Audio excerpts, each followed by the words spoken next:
Twin political storms gathered more force today over potential misdeeds at the IRS and the seizure of reporters' phone records. The Attorney General faced questions before the House Judiciary Committee, and the administration came under new criticism.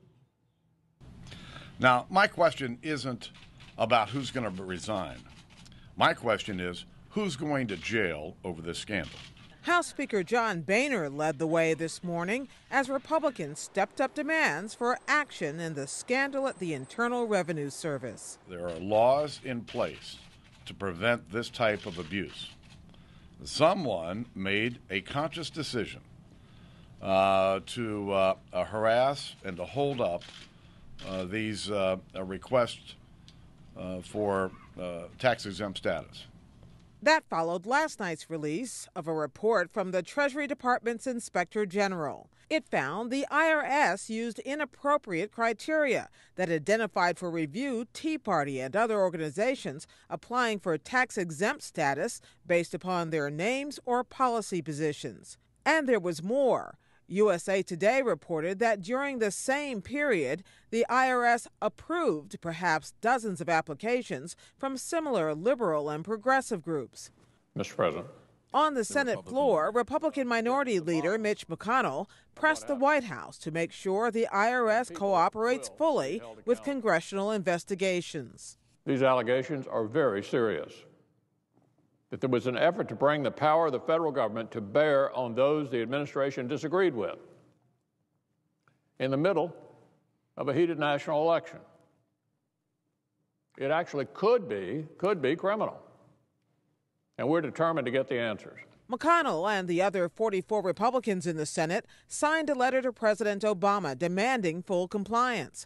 White House Press Secretary Jay Carney said today the president is committed to getting to the bottom of what happened. He expects people to be held accountable if they engaged in inappropriate activity, inappropriate conduct. He expects the Treasury Department and the IRS to take all the necessary actions to ensure that this kind of thing cannot happen again. Please rise. I will begin. Attorney General Eric Holder has already begun a criminal investigation into the IRS matter, but some lawmakers see larger patterns at work.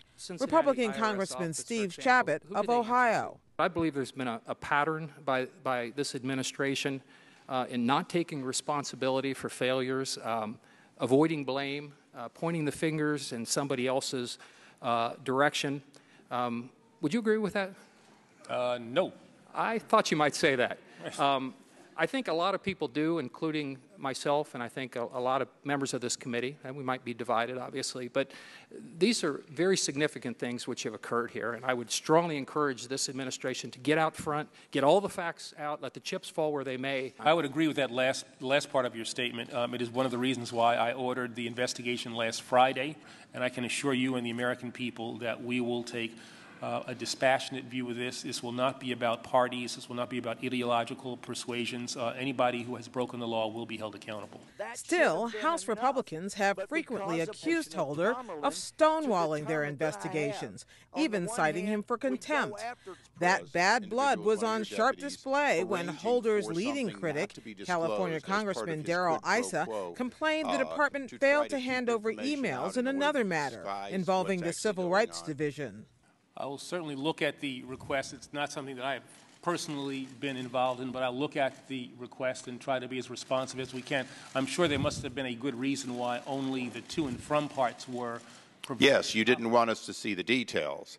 Mr. Attorney General, knowing the to and from, typically do. Knowing the to and... I'm not going to stop talking now.